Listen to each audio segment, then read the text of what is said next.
The morning light in my new house felt too clean, too bright, skimming over unpacked boxes and the single mug I'd left on the counter. The air still carried the quiet of a place no one had touched but me. Then the gravel outside shifted a slow, deliberate crunch. I checked the door camera. A woman stepped out with a suitcase. My sister. 13 years of silence rewritten in one entitled glance at the porch. She didn't knock. She didn't hesitate. She just walked toward my door like she already lived. Here, the next day after I bought the house, she showed up. I grew up in a house where sound chose sides. Luna never had to ask for anything. The room bent toward her before she opened her mouth. If she sighed, plans shifted. If she frowned, my mother appeared behind her like a shadow, ready to cushion the fall. I learned early that the easiest way to keep peace was to stay small, move quietly, take responsibility, leave no trace for anyone to use against me. The first time I understood my place.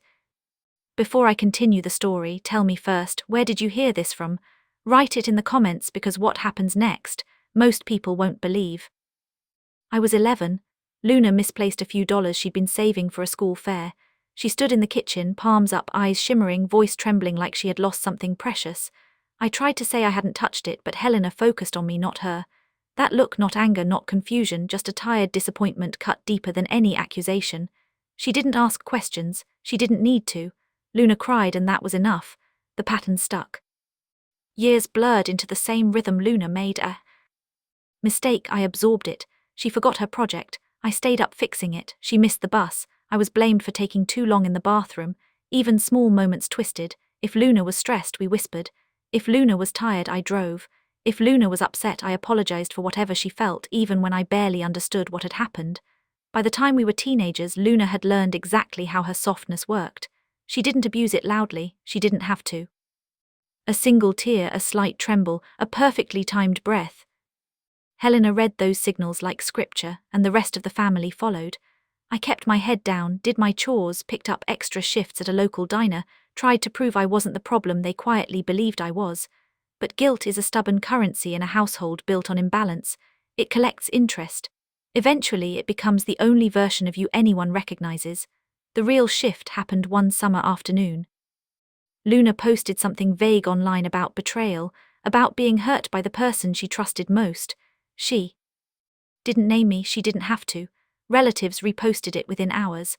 My phone filled with messages asking what I'd done, telling me to apologize, reminding me that family comes first. No one asked for context. No one asked if it was true. They just believed her the way they always had. I realized then that the story had changed and I was no longer a character in it. I was a cautionary example, a silhouette, a convenient villain they could aim their empathy away from. So I left quietly, no confrontation, no explanation. I packed 2 bags, moved into a cramped room on the other side of Denver and told myself distance would clear the air. But distance only sealed their version of me tighter. Weeks became months, months folded into years, invitations stopped, messages dried out. My mother changed her number without telling me. 13 years passed like that. Empty, silent, predetermined. 13 years of being gone without anyone noticing I'd left. It happened quietly the way a razor usually does, not with a dramatic announcement, not with shouting, just a slow, familiar shift of attention away from me, as if I had stepped out of frame, and no one bothered to adjust the camera. It was a family gathering I hadn't been invited to. I didn't even know it was happening until a coworker mentioned seeing photos online. Smiling faces, raised glasses, everyone dressed in the same pale colors they always picked for big moments. I scrolled through them in the back room of the kitchen, the stainless steel counters. Reflecting the white glow of my phone, they looked happy, whole, complete without me. In one picture, someone had written our girls under a shot of Helena and Luna. I wasn't one of the girls. I hadn't been for a long time, but seeing it spelled out so casually, so confidently felt like being erased with good lighting and perfect composition. Then came the caption that stilled my breath. 13 years without drama. Here's to healing, healing. As if my absence was peace. As if I had caused storm. They were celebrating surviving. I didn't react. I didn't throw my phone or cry or demand an explanation. I just stood there surrounded by the hum of refrigerators and the soft beep of timers. The world as steady as my heartbeat wasn't. When the shift ended, I drove home through Denver's quiet streets, past the warehouses and late-night diners. The kind of places where no one asks questions. In the parking lot of my rented kitchen, I sat with the engine off hand, still dusted with flour. replaying their celebration frame by frame. No empty seat, no missing name, just a family that had rewritten itself without me. I didn't correct the story. I didn't ask to be added back in. I simply exhaled long and steady, like letting go of a weight that had already decided to leave me first. And in that small, sharp quiet, I understood something. They hadn't forgotten me. They had replaced me. I just smiled. If this part resonates with you, linger a moment, breathe, reflect, and stay with the story as it unfolds next. The shift began the same way every night. Lights humming above me, the faint smell of detergent rising from the floor, the metal tables cold against my palms. This kitchen wasn't glamorous. It wasn't even fully mine. I rented the late-night slot, the hours no one wanted when the city outside fell silent, and the only sounds were mixers grinding and timers ticking. But in that stillness, something in me settled, something steadier than the life I'd left behind. I started small. A few trays, a few orders, people from office buildings who wanted something sweet to break long meetings, delivery drivers who slipped a tip into the box because they liked the way my labels were always perfectly aligned. I wrote everything down: the cost of flour, the hours I baked, the exact number of bars a sheet pan could hold. If a mistake happened, I didn't apologize for it. I documented it quietly, methodically. The numbers didn't lie, and they didn't demand anything from me. Work grew in increments, one client told another. A manager from a local workplace placed a bulk order, then another. Soon the stainless steel counters filled with cooling racks, and the air warmed from the constant heat of the ovens.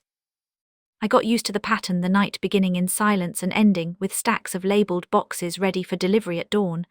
I didn't think of it as a business at first, just survival, something I could control when everything else had slipped away. But the money changed shape. The notebook with costs and bills grew thicker, the orders became consistent. For the first time, exhaustion didn't feel like punishment, it felt like progress. When a regional cafe chain reached out, I didn't believe the email at first. I read it 3 times under the neon lights, the hum of the refrigerator filling the space between each breath. They wanted weekly deliveries across multiple locations. Steady work, a real contract, enough income to make the edges of my life feel less sharp. I didn't tell anyone, not friend, not a neighbor, certainly not my family. Silence had always been my burden, now it became my strategy. The contract stabilized everything. I upgraded my equipment, bought sturdier pans, replaced my old mixer with one that didn't rattle like a loose engine. I hired a part-time helper, a college student who moved carefully, spoke softly, and didn't ask questions. With another pair of hands, the nights felt lighter. I could breathe between batches, I could think. And when I thought I realized something I had never allowed myself before, I could leave the cramped room I lived in. I could buy not an apartment with thin walls or a sublet that smelled like someone else's life, a place with doors that only I had a key to. The mansion came later, almost by accident. I wasn't searching for something grand, just space, stability, a kitchen big enough for more than one tray at a time. But the listing caught my eye. Photos of sunlight pouring across hardwood floors, a long hallway, a quiet street in eastern Denver. Too big for one person, too calm. Exactly what I needed. When I walked through it the first time, the sound of my own footsteps echoed like I was exploring a museum. After closing hours, I stood in the middle of the living room and felt a strange pull. Not awe, not pride, just a quiet recognition that I had earned a life where no one else dictated the temperature of the air. I bought it, signed the papers, walked inside with only a folding chair and a box of test recipes. The room swallowed the silence, but for once it didn't feel like loss. It felt like room to breathe, and with that breath came clarity. Space wasn't enough, I needed boundaries. So I built them the same way I had built the business, quietly, methodically, without performance. I created a folder, a simple one, thin and clean, the color of blank paper. Inside, I placed documents, guest rules, a no trespass notice, records of past payments I'd covered over the years, printed copies of every message or accusation that had rewritten me into someone I wasn't. Each page was a reminder that feelings had once decided the truth. This time the truth would have structure. I wrote a new rule too: communication only by email. No sudden visits, no emotional appeals, no shifting stories. If someone wanted something from me, their words would have to exist, where they could be read twice, where they couldn't be twisted by tears or raised voices. It wasn't revenge, it was preparation. As I placed the folder on the console table near the front door, the house seemed to exhale with me. The decision felt clean, firm, a boundary drawn not in anger but in order. For 13 years they had defined me by absence. Now, for the first time, I would define myself by design. And quietly, without announcement, without seeking approval, I built a life that didn't leave space for anyone to crumble it again. I heard the car before I saw it, tires rolling slowly over the gravel. I hadn't even finished leveling. The morning was pale and cold, the kind of light that made every surface in the entryway look sharper than it was. I wiped my hands on a towel, expecting a delivery, but the camera screen lit up with a face I hadn't seen in over a decade. Luna stepped out first, her posture loose, confident like she was arriving at a place held open for her. Behind her, Helena wrestled with a suitcase, the wheels thudding unevenly against the walkway. Neither of them looked around as if the house had always belonged to them, and I was the one who might be intruding. I didn't open the door right away. I stood there listening to the faint hum of the heater, the steady rhythm of my own breath. This house had only known my footsteps, my work, my silence. Letting them into that space felt like opening the past and letting it spill across the floor. I cracked the door just an inch, just enough to see but not enough to be stepped through. Their expressions flickered surprise, folding into expectation. "Hey," Luna said, adjusting her grip on the suitcase handle. "I'm moving in." Since she didn't finish, I didn't say anything. I simply shifted my body, blocking the doorway, keeping the gap narrow. My hand rested lightly on the edge of the door, not tense, not shaking, steady. Helena stepped forward, her voice carrying that same tired authority she'd used my entire childhood. "Valentina, don't start. Your sister needs support. We came all this way." Support, a word she'd never used when it was me gasping under everyone's expectations. I let her speak. Then I reached behind me and lifted the thin folder from the console table. I held it where they could see it, clean, organized, unmistakable. Guest rules, the no trespass notice, boundaries written in ink, not shaped by emotion. Luna blinked at it, confusion hardening into something close to disbelief. "You're kidding." I opened the door 2 more inches, not to welcome them, but to set the folder on the small table beside me. The movement was slow, deliberate, free of the urgency that used to define every interaction with them. "This isn't necessary," Helena said quickly, her voice tightening. "Family doesn't need paperwork. You should have called paperwork." As if the years hadn't been documented in wounds they never acknowledged. I kept my voice even. "All communication is by email now." Luna let out a short, incredulous laugh. "You're being dramatic." It was the same tone she used to use when she cried on cue, when tears became strategy and sympathy came easily. But the house behind me didn't bend toward her. Nothing in its quiet shifted to accommodate. Their confidence faltered, just a little, enough to see the truth settle. "You're really not letting us in?" Helena asked. I didn't answer, I didn't defend.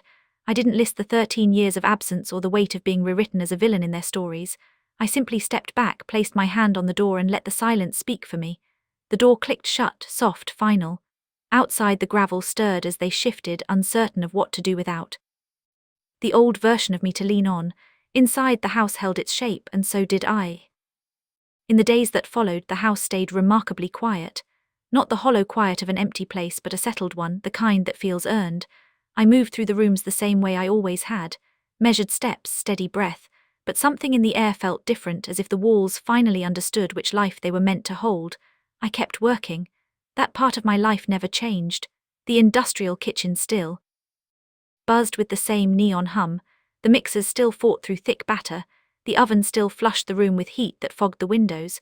But the tension I used to carry into those nights didn't come with me anymore. For the first time, work wasn't an escape. It was simply mine. 3 weeks passed before I heard from Helena again. Not a doorstep visit, not a performance, just an email. She asked to see the house once alone. One afternoon, no assumptions, no suitcase. I agreed, mostly out of practical curiosity. What someone chooses to do under clear rules says more than any history between you. She arrived exactly on time, no guilt in her eyes, no attempt at authority. She walked the hallway slowly, fingertips grazing the wall as if the texture might tell her something about who I'd become. In the kitchen, she paused at the long counter, noticing the way trays were stacked, the way labels were aligned, the lack of clutter that had once defined our old home. We sat for a moment at the table. She didn't mention the past. I didn't ask for explanations. The silence between us wasn't heavy. It was simply honest. 2 people occupying a space that no longer required one of them to disappear to keep peace. When she left, she lingered at the doorway, hand brushing the frame, not claiming it, not blessing it, just acknowledging it. A quiet acceptance that whatever power she once held here had expired. Luna's updates came secondhand. A mutual acquaintance mentioned she'd taken a job, then another, then earned a small promotion. Her posts online shifted from vague blame to ordinary exhaustion. For once, her story didn't orbit around me. Life didn't transform overnight, it simply stabilized. My home filled slowly with laughter from neighbors, soft conversations with employees after long shifts, the gentle clatter of plates during end-of-week potlucks. Nothing dramatic, just a life formed from intention instead of survival. The folder stayed on the entryway table untouched. Not a threat, just a reminder. A shape of the boundary that now held. In the end, it wasn't revenge that changed anything. It was clarity, the kind that arrives only when silence is chosen, not forced. I learned that blood isn't a permission slip, and love without boundaries is just another form of eraser. My life didn't expand when they returned. It expanded when I stopped shrinking to fit theirs. And if any part of this story echoes in you, stay with the channel. There are more truths to uncover quietly. If you enjoyed the story, hit like, drop a comment and subscribe for the next chapter.